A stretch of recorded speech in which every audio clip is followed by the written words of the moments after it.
Hello दोस्तों, कैसे आप सभी? आई होप आप अच्छे होंगे। तो दोस्तों, पहले मनुष्य ने जंगलों में रहकर किस तरीके से विकास किया, किस तरीके से वो शिकार भी हुआ, उन्होंने शिकार किया भी, और किस तरीके से धीरे धीरे दोस्तों बदल कर एक अच्छा इंसान जो है दोस्तों मनुष्य के रूप में इंसान ने अपने जीवन को ढाला। पहले बंदर की रूप में माना जाता है कि बंदर की तरह दोस्तों इंसान एक स्थान से दूसरे स्थान तक भोजन की तलाश में पेड़ों पर रहता था, गुफाओं में रहता था। इसी प्रकार से उसका जीवन व्यतीत होता रहता था। तो हम ये भी देखते हैं कि मनुष्य जब चारों पैरों पर चलता था तो वो दूर तक नहीं देख सकता था दोस्तों, और जब वो चारों पैरों पर चलता था तो हिंसक जानवरों का जल्दी से शिकार भी हो जाता था। देखते हैं दोस्तों कि जब इंसान चार पैरों पर चलता था तो उसकी आवाज़ जो थी बिल्कुल अनसमझ वाली आवाज़ थी।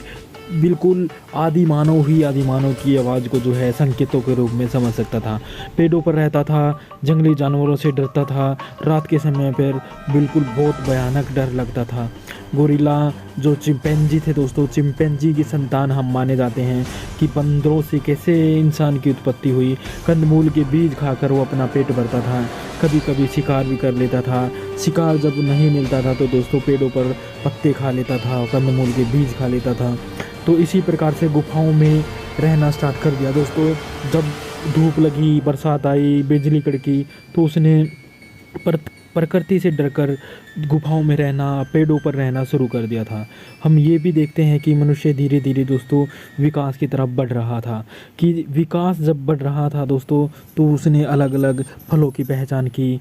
मांस को पकाकर खाने की प्रक्रिया भी सामने आई दोस्तों। लकड़ी का इस्तेमाल करने लग गया।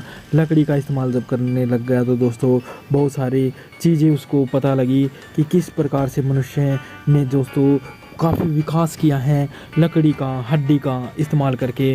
वो दोस्तों अपना पेट भरता था, अपने बच्चों का पेट भरता था, लेकिन वो एक स्थान से दूसरे स्थान पर घूमते रहते थे। इस प्रकार से जंगलों में जब वो घूमता था तो दोस्तों वो सब बड़े बड़े जानवर जैसे मैमल्स, बड़े बड़े हाथी और बड़े बड़े शेर जो होते थे उस टाइम पे, वो ज़्यादातर मनुष्य का शिकार कर लिया करते थे। लेकिन जब झुंड में रहना स्टार्ट किया मनुष्य ने, तो झुंड में एक तो ये रहा कि वो हिंसक जानवरों से बचने लग गया, झुंड में रहना स्टार्ट किया। और दोस्तों लकड़ी हड्डी का इस्तेमाल करके मनुष्य ने जंगली जानवरों को मारना भी शुरू कर दिया था। ये भी बहुत सालों की प्रक्रिया है दोस्तों, जब मनुष्य बिल्कुल भी नहीं जानता था, पशु के समान एक स्थान से दूसरे स्थान पर खाने की तलाश में घूमता रहता था। और आज इंसान हम देखते हैं कि कितना डेवलप हो चुका है, कितना विकास कर लिया है इंसान ने। लेकिन पहले की बात करें तो इंसान तो अलग ही है दोस्तों। हिस्ट्री में जाएंगे तो बहुत अलग कहानी है दोस्तों। और इस प्रकार की वीडियो हम आपके लिए लेके आते रहते हैं। तो वीडियो को लाइक, चैनल को सब्सक्राइब ज़रूर करना दोस्तों, क्योंकि बहुत मेहनत लगती है इस प्रकार की वीडियो बनाने में, और आपका एक लाइक में, एक कमेंट करने में कुछ नहीं जाता। Thank you so much.